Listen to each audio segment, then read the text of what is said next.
Kasus dugaan nepotisme dan kolusi yang menyeret nama Menteri Koordinator Kemaritiman dan Investasi Ari Luhut Binsar Panjaitan dan Menteri BUMN Erick Thohir terus diperiksa oleh pihak kepolisian. Kini pelapor dari dugaan kasus tersebut diperiksa polisi untuk dimintai klarifikasi atas pelaporan tersebut. Ketua Pro Demokrasi Iwan Sumuledin mendatangi Polda Metro Jaya Semanggi, Jakarta Selatan pada Senin 29 November sekira pukul 10 pagi waktu Indonesia Barat. Iwan mengaku membawa sejumlah barang bukti dalam pemeriksaan kali ini. Informasi lebih lengkapnya akan disampaikan oleh rekan jurnalis kami dari Warta Kota Live, ada Desi Selviani yang saat ini sudah tersambung bersama kami. Halo Desi. Ya, selamat sore Firda. Desi, bisa Anda jelaskan apa yang dilakukan oleh Prodem di Polda Metro Jaya ini? Ya, Prodem sendiri beberapa pekan lalu membuat laporan ke polisi tentang dugaan adanya kolusi dan nepotisme dalam kebijakan PCR yang dikeluarkan oleh Menteri Koordinator Kemaritiman dan Kelautan Luhut Binsar Panjaitan. Kemudian dari laporan yang dilayangkan oleh Prodem, laporan itu terus diperiksa oleh kepolisian dan saat ini Ketua Prodem sendiri Iwan Sumule dimintai datang oleh kepolisian untuk diklarifikasi terkait laporan yang dia layangkan beberapa pekan lalu. Begitu Firda. Desi, kemudian barang bukti apa yang dibawa oleh Ketua Prodem sendiri Iwan ini ke Polda Metro Jaya? Dalam klarifikasi kali ini, Iwan tak membawa banyak barang bukti, ia hanya membawa beberapa artikel yang memuat tentang pernyataan Luhut yang mengakui lewat juru bicaranya bahwa PT GSI yang merupakan salah satu perusahaan PCR di Indonesia merupakan kepemilikan saham salah satunya dari Luhut Binsar Panjaitan. Menurut Iwan, dalam kasus pelaporan Undang-Undang Nomor 28 tahun 1999 tentang nepotisme dan kolusi, itu tidak perlu memerlukan banyak barang bukti.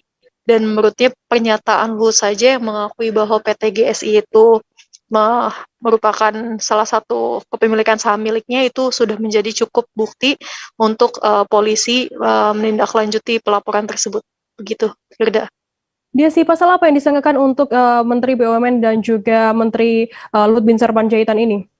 Ya, kali ini Iwan tak melaporkan kasus tersebut ke KPK lantaran pasal yang dia pakai ialah pasal Undang-Undang Nomor 28 tahun 1999 tentang tindak pidana kolusi dan nepotisme.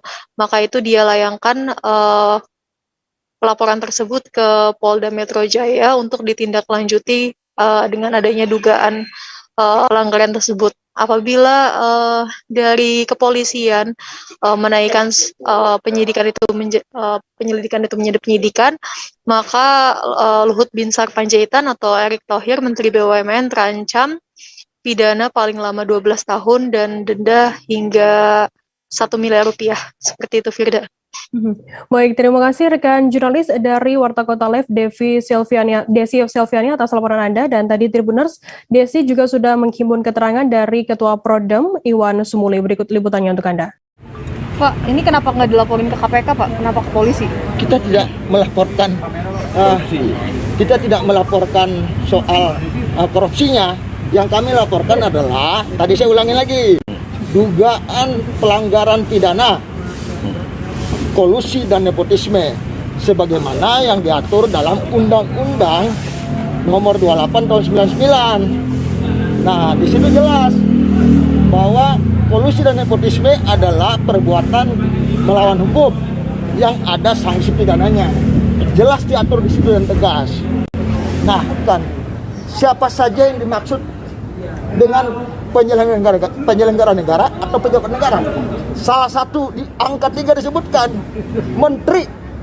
Nah, Pak Erick sama Pak Luhut adalah menteri dan sekaligus di situ disebutkan sebagai penyelenggara negara. Pak, kalau terbukti bersalah itu berapa lama sih Pak hukumannya dari pasal 28 itu? Kalau di Undang-Undang Nomor 28 tahun 99 ada ancaman pidana terhadap yang namanya kolusi dan nepotisme. Nah, di situ ancaman hukumannya sama, kolusi dan nepotisme, yaitu minimal 2 tahun hukuman penjara ya, maksimal 12 tahun. Nah, hukuman dendanya juga ada, minimal 200 juta, maksimal 1 miliar. Terima kasih sudah nonton. Jangan lupa like, subscribe, dan share ya.